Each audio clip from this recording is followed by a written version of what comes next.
한사상, 창조론, 인간이 하늘로부터 부여받은 성품은 무엇인가? 성, 선은 보다 선하게 사는 사람, 기쁨과 보람으로 살아간다. 미선, 덜 선하게 하는 사람. 시류, 번민과 고뇌로 살아간다.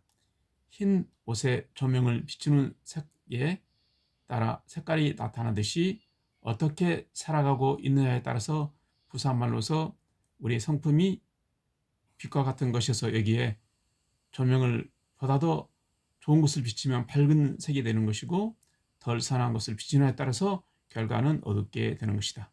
선과 미선이 공존하는 세계, 우리는 아직도 미완성의 존재이기 때문에 완성하기 위해서 살아가고 있다. 성품은 하나인데 두 가지 성격으로 나타나고 있다. 인간이 본래 가고자 하는 길은 어디인가? 목적이 무엇인가? 내가 어떠한 가치를 놓고 살아가고 있는가? 나는 무엇을 원하고 다룰 수 있을 것인가? 사람이란 또 무엇인가? 존재론, 가치론, 인식론, 이런 문제 속에서 우리는 어떤 결론을 내리고 살아가고 있는가? 인생에 어떠한 결론을 내리고 있는가? 아직 좁은 소견, 아직 결론을 내리지 말 것이다. 역사가 어떠한 목적의 사명을 주었는지는 스스로가 성장하고서야 안다. 역사가 더 큰 사명과 목적을 주었는데 나 자신의 좁은 소견과 좁은 안목으로 스스로의 인생을 묶어버렸을 때 역사 앞에 또한 자신 앞에 죄인됨을 면할 수 없다. 스스로가 결정한 목적, 역사가 명령하고 역사가 준 사명보다 작을 수가 있다. 작은 목적에 묶여 일생 동안 가다가 쓰러지고 가다가 넘어지고 생사번뇌를 거듭하면서 결국 도달해보니 누구나 돈, 명예, 권력이 인생의 목적이 아니라는 사실을 알고 있지만 넓고 광활한 세상 가운데 또한 불합리한 이 세계 속에서 내 이상과 욕망을 채우기 위해서는 무엇이 필요한가? 돈과 명예와 권력이 필요한 것을 확신하게 된다.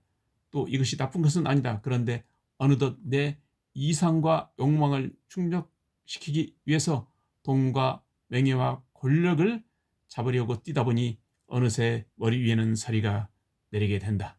결국은 돈, 명예, 권력이 인생의 목적이 아니라는 것을 알고 있으면서도 어느새 돈, 명예, 권력이 자기의 목적으로 변해버렸다는 사실을 인생의 황혼기에 가서 깨닫게 된다. 그러니 자기 인생을 살고 있지 못하다. 본래 가야 할 길을 못 가고 있다. 천명지의성, 하늘로부터 부여받은 어떤 에너지 덩어리. 모세가 여호와 하나님을 만났을 때, 시나이산에서 만났을 때 당신은 누구요? 물어보니 나는 나다. 우리는 각자 우리 그 자체, 즉 스스로 존재하는 존재다. 어느 누구도 다른 사람일 수가 없다. 하나님도 성을 가진 존재이다. 모두가 개성진리체이다. 우리는 먼저 성을 알기 위해서는 나에 대해서 알아야 되고 그러기 위해서는 나의 뿌리는 하늘이라는 것을 알아야 된다. 나무의 뿌리는 땅속에 있고 사람의 뿌리는 하늘에 있다. 사람은 머리를 통해 천양지기를 받고 살아간다. 만물은 땅의 음기를 받고 살아간다. 인간은 만물에 대해서 주체적 입장을 취하는 양성인 태양과 같은 것이고 만물은 양성을 받아들이는 입장인 음적 달과 같은 존재, 즉 대상이다.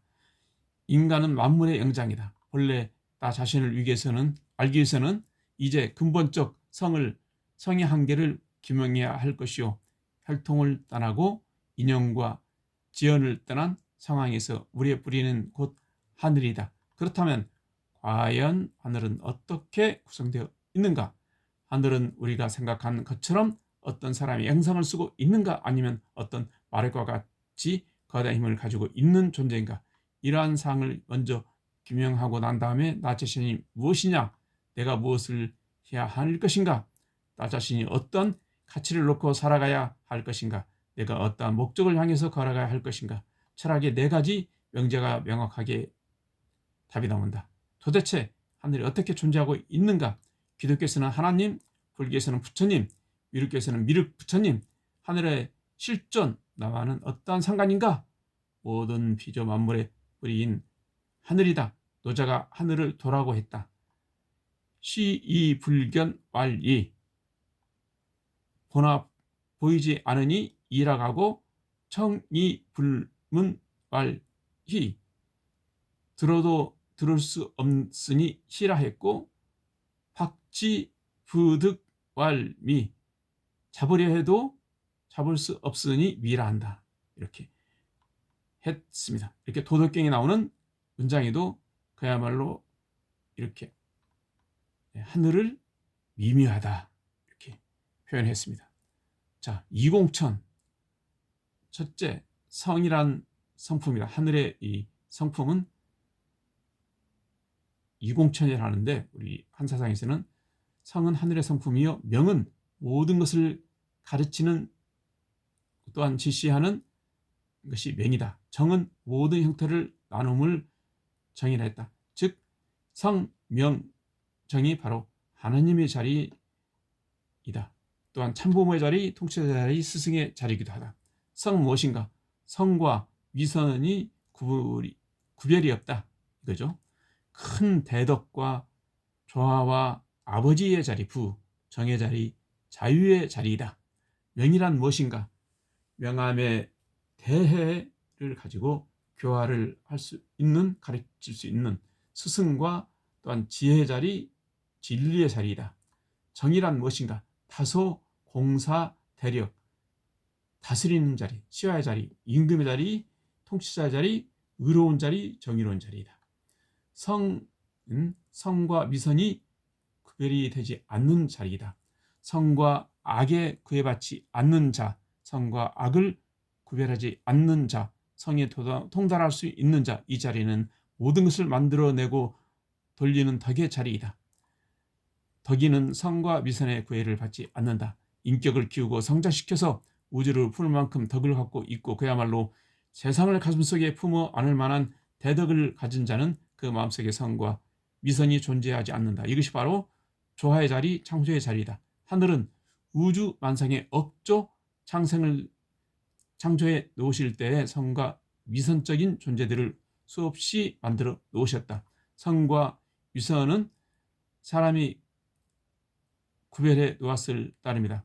율법에서는 권력, 체제, 명예, 체제에 맞추어 기준을 잡고, 종교단체 교리에서는 그 교리에 어긋난 자를 악한 자로 구원받지 못할 자로 규정한다. 하늘은 성과 악의 구애를 받지 않는 자리, 온 세상을 품는 대덕의 자리로서 우주 만상을 만들어내는 자리, 즉 부모의 자리이다.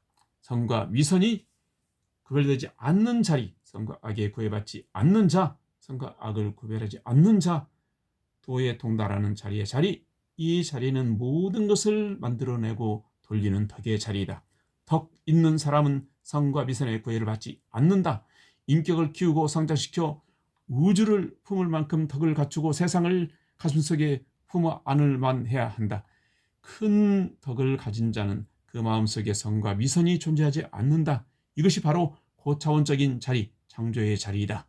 하늘은 우주 만상의 억조 장생을 창조할 때 선한 존재와 미선한 존재들을 수없이 만들어 놓았다. 성과 악은 사람이 구별해 놓았을 뿐이다. 법률에서는 권력 체제, 명예 체제에 맞추어 기준을 잡고, 종교단체 교리에서는 그 교리에 어긋난 자를 악한 자, 구원받지 못할 자로 규정한다. 하늘은 성과 악에 구애받지 않은 자리, 온 세상을 품는 큰 덕의 자리로서 우주 만상을 만들어내는 자리, 즉 부모의 자리이다. 부모의 마음속에는 그 자식이 착하건 착하지 않건 항시 애착이 가는 것이다. 이것이 바로 내리사랑이요 하늘의 사랑이다. 자식을 회초리로 때리지만 미운 게 아니요, 자식이 우롱한다 해도 그 자식을 버릴 수가 없다. 부모의 마음은 자식이 선하다 선하지 않다 판단하고 정지할 수 없는 자리, 즉 정의의 자리이기 때문이다.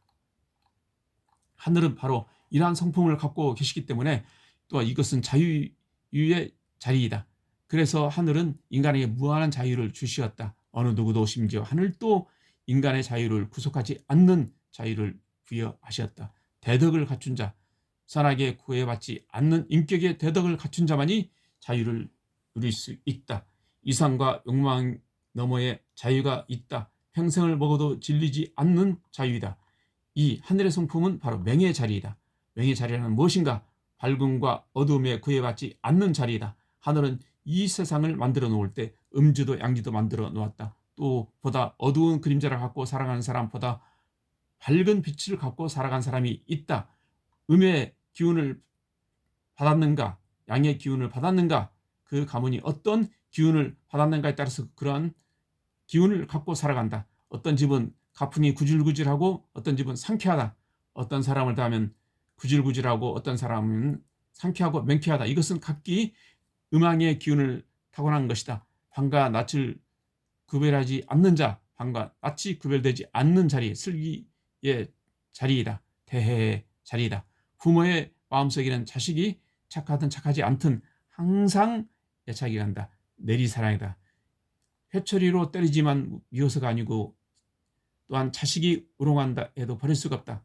부모의 마음은 자식이 선한지 선하지 않은지 판단하고 정지할 수 없는 정의 자리이기 때문이다. 이러한 성품은 바로 자유의 자리이고, 그래서 하늘은 무한한 인간에게 자유를 주신 것이다.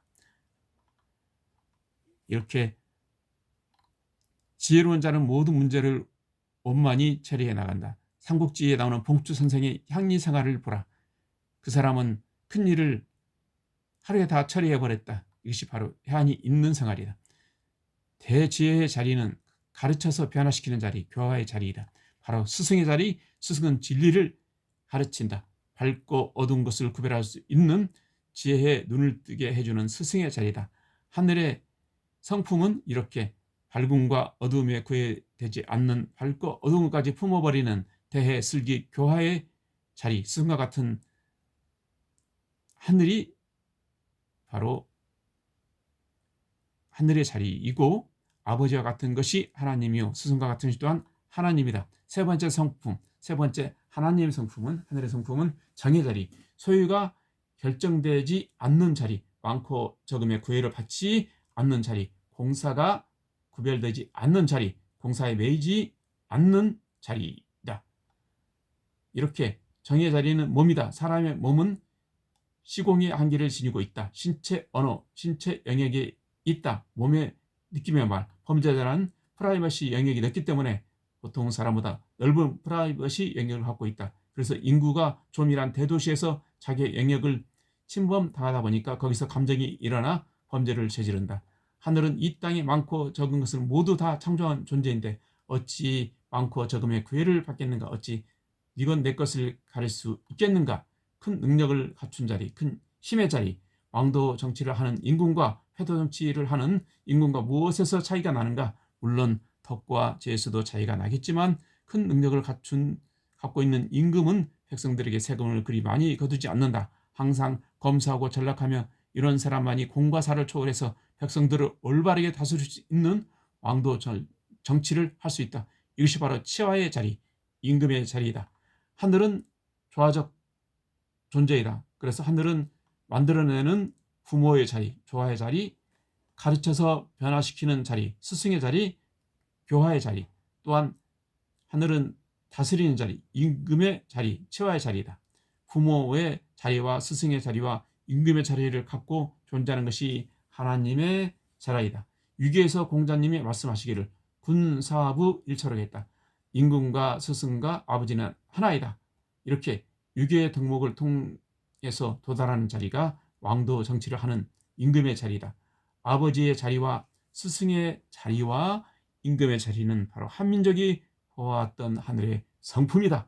하늘은 조화의 능력과 교화의 능력과 치와의 능력을 곧 부모의 능력과 스승의 능력과 임금의 능력을 모조리 갖춘 3대 성품 조화적 존재이다. 그렇기 때문에 하늘은 우리를 만들어내기도 하지만 우리를 가르치기도 하고 또한 우리를 다스리기도 한다. 먹고 사는 문제에 매달려 발버둥 치다 보면 내 욕망에 걸려 가다가 넘어지고 어찌 많고 적음에 얽매여 있는가? 어찌 이것 내 것을 가릴 수 있겠는가? 큰 능력을 갖춘 자리, 큰 힘의 자리, 왕도 정치를 하는 임금과 회도 정치를 하는 임금은 바로 금검 검소하는 자리이다. 이렇게 그래야 근검하며 전략하며 검사하면서 백성들의 마음을 헤아릴 수 있는 임금이 바로 왕도 정치를 할 수 있는 자리이다. 이렇게 모든 인생의 먹고 사는 문제에 매달려 발버둥차 보면 내 욕망에 걸려 가다가 넘어지고 일체 고뇌 속에 집착이 있으며 집착에서 벗어나라. 선악에 넘어져 명함에 넘어져 다소와 네 것 내 것을 따지고 넘어지는 일체 집착에서 벗어나라고 이렇게 한 사상에서는 가르치고 있습니다. 이상으로 마치겠습니다.